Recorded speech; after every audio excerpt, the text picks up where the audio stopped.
Seorang satpam perusahaan perkebunan sawit ditangkap polisi di dekat Jalan Simpang 5, Desa Dwi Warga Tunggal Jaya, Kecamatan Banjar Agung, Tulang Bawang, Selasa dini hari.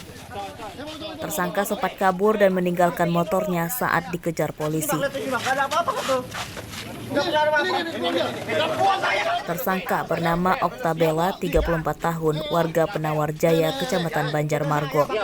Bel, duduk sini kamu, duduk. Kamu buang tadi saya lihat ya. Demi Allah bangsa kamu buang apa-apa. Meski terus berteriak membantah memiliki narkoba, Oktabela akhirnya tak berkutik saat polisi menemukan satu bungkus sabu-sabu yang disembunyikan di bungkus rokok. Oktabela membuang sabu-sabu miliknya di jalan saat dikejar polisi.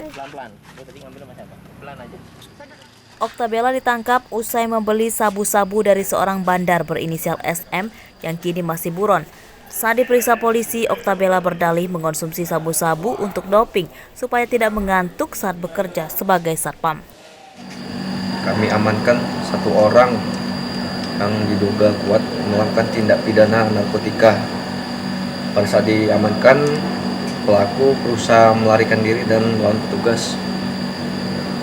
Tapi dapat bisa kita tangkap dan barang bukti ada satu paket narkotika jenis sabu sempat dibuang sama pelaku. Penyidikan kasus ini masih akan dikembangkan polisi untuk memburu bandar narkoba. Atas perbuatannya, tersangka terancam hukuman 5 tahun penjara. Mustaqim melaporkan dari Tulang Bawang.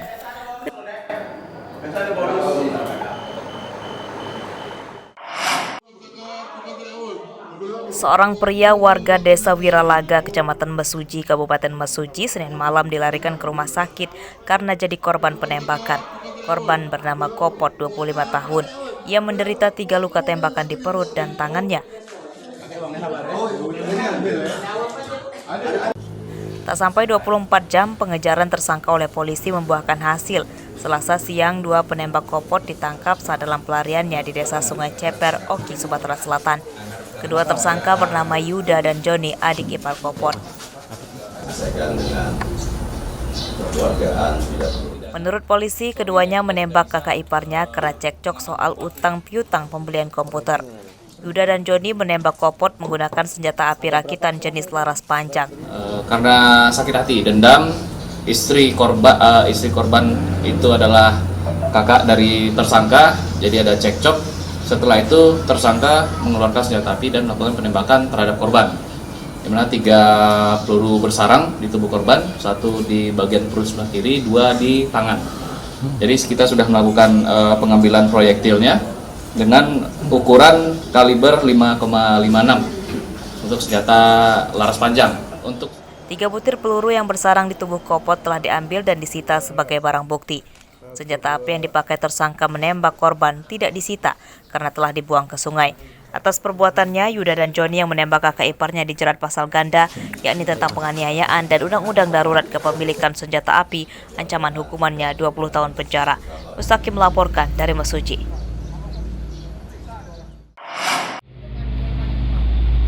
Bukannya menjaga dan melindungi, seorang pria di Kecamatan Ketapang, Lampung Selatan malah mencabuli putri tirinya. Tersangka berinisial NA, 43 tahun, ditangkap di rumahnya tanpa melakukan perlawanan.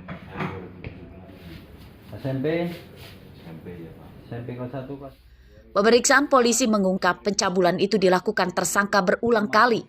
Bejatnya lagi, pencabulan itu juga terkadang dilakukan NA di hadapan istrinya atau ibu korban. NA mengancam akan membunuh ibu korban jika korban tidak mau menuruti kemauannya. Korban terpaksa mau menuruti kemauan bejat bapak tirinya karena trauma ibunya kerap diancam dengan senjata tajam saat mereka bertengkar. Diancam pakai golok juga gitu kan pada saat ribut. Nah, anak ini sangat ketakutan pada saat melakukan, anak ini teringat takut di apa-apain dengan bapaknya. Saat melakukan aksinya ada nggak ini istrinya dan? Istrinya pada saat melakukan nggak ada, yang terakhir baru ada. Yang terakhir pada saat melakukan bersama sampingan dengan istrinya. Berapa kali dia sudah melakukan ini? Kalau melakukan menurut keterangan korban hampir 15 kalian. Kasus ini terungkap setelah ibu korban memberanikan diri melapor ke polisi. Sejumlah barang bukti berupa pakaian korban dan hasil visum dari rumah sakit disita polisi. Atas perbuatannya, Bapak tiri bejat itu terancam hukuman 15 tahun penjara. Aris Susanto melaporkan dari Lampung Selatan.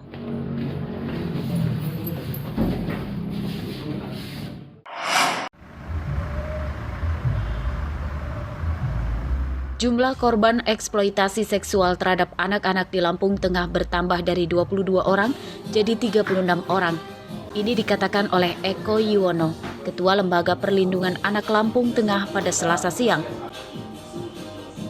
LPA Lampung Tengah mendampingi para korban untuk menghilangkan trauma dan mengawal kasusnya supaya tersangkanya dihukum yang setimpal.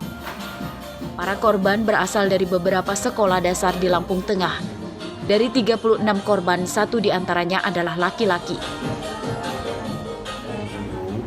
Korban itu memang kemarin sudah ada 36.